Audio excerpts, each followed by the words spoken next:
Well, I feel honored and happy for an unsolicited award that is on merit. I think you guys did your background checks of your nominees through what their pedigree has been, what their contributions to development has been in their own spaces, either in general or in specifics.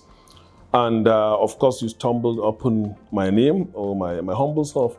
And I'm sure you have a checklist that you went through for me to qualify. So I really want to thank you for that, for that recognition. Because other associations, NGOs, sometimes, people accuse them of some not too palatable dealings in giving out awards. Yours, I can say, from your leadership and your contacts and how you have been able to reach to me is totally different. It's purely on merit. It's purely on set goals or set key ticks or indicators that you use to identify Nigerians who you feel you can work with. So it's a very important advocacy strategy, and it shows you guys are doing your homework and really finding out Nigerians who are dedicated and passionate and selfless in contributing to the development of youth, communities, and the nation at large. And I'm happy to really be part of this family and trying to collaborate and do whatever I can in my capacity to bring out the much needed development and reforms in the Nigerian polity.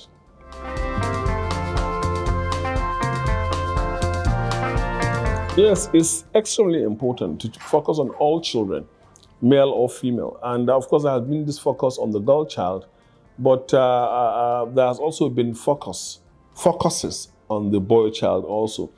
And with your new approach and initiative, I believe you really want to look at it in an angle that is different from the way maybe it's been looked before, particularly for those children who are underserved, for just those children who are excluded, and those children who are vulnerable.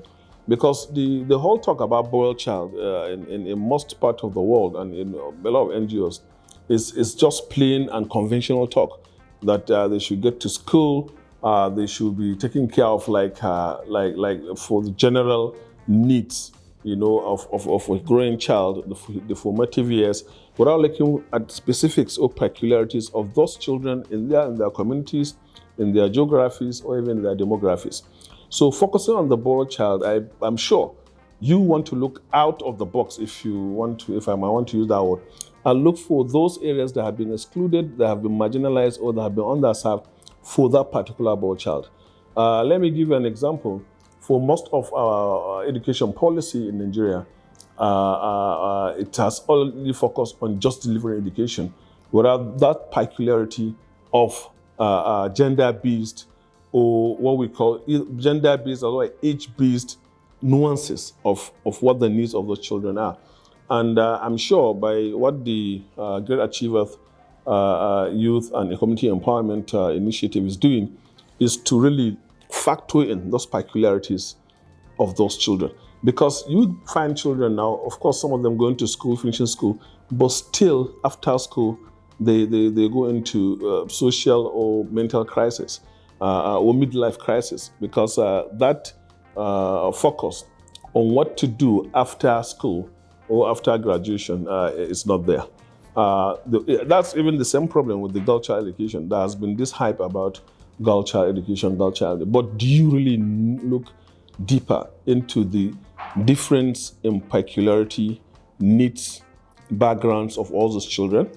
So, as we have always argued, when I was in the National Assembly and even before that, there's a particular case of boy child education, for example, in the Southeast or in the North. Not in the Southeast, where if you go to Anambra, that is Onitsha, or you go to Abia, Ariaria Market, and the Aba Market, a lot of children, boys there, go to apprenticeship.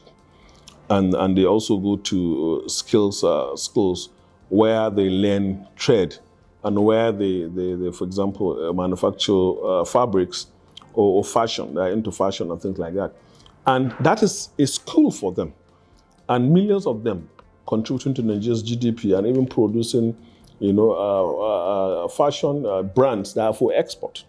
If you go to Onitsha Market, you find young boys who are apprentices or who are working in shops, as dealing with business transactions running into hundreds of millions across the globe, balancing their books, but they don't go to the conventional school. And now they are all called illiterates. They are out of school. They are not out of school. They are in a skill-based, trade-based, or business-based school. And they even employ those who have PhDs. So the peculiarity of education in those spaces should be recognized. Scale up those skill sets, add numeracy and literacy, and give them their certificates. It will boost their self-esteem. It will also boost their confidence in doing their international businesses. Not that they must go to a four corners of a classroom with the teacher in front of a board. So boychild, by what your NGO is doing, focusing on those neglected areas of boychild education, rather than the usual conventional four-wall classroom going for 6 years, then going to college for those who can go to college. What about those other peculiarities that we have across all the demographies of those children? Up north, the nomadic child, or in the creeks, the nomadic child still that is going to go through the creeks for fishing, or fishing communities of the Delta region. They have their peculiarities of not being in conventional schools, but they are in a school, because the definition of a school is wherever. It's very broad. It's not narrow that you have to be, the school is a structured government or private owned building with teachers and instruction materials and a blackboard. No, school is beyond that now. And even before that, for century, school is anywhere where you have training and then imparting knowledge on students. Where you do apprentice is also a school. So I'm sure your organization is looking at that component of liberalizing education, or that component of bringing in rebranding of education to make it inclusive and truly universal for all kids, boys and girls in Nigeria.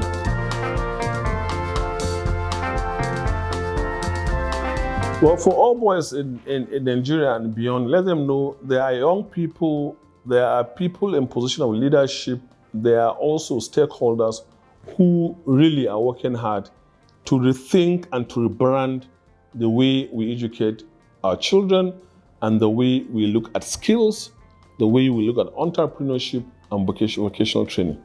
That every child has a potential, and that potential should be identified and then developed, and the child should be supported to achieve those full potentials through their own life. We are not going to continue with the current policy or system of education that teaches this maxim of pass it and forget it, fake it or forge it. Because honestly, that is the painful truth that our certificate-based education has brought us to. Whatever you can do, even if the sky is going to fall, get a certificate and look for a government job. A creativity, is not valued. Innovation is not valued.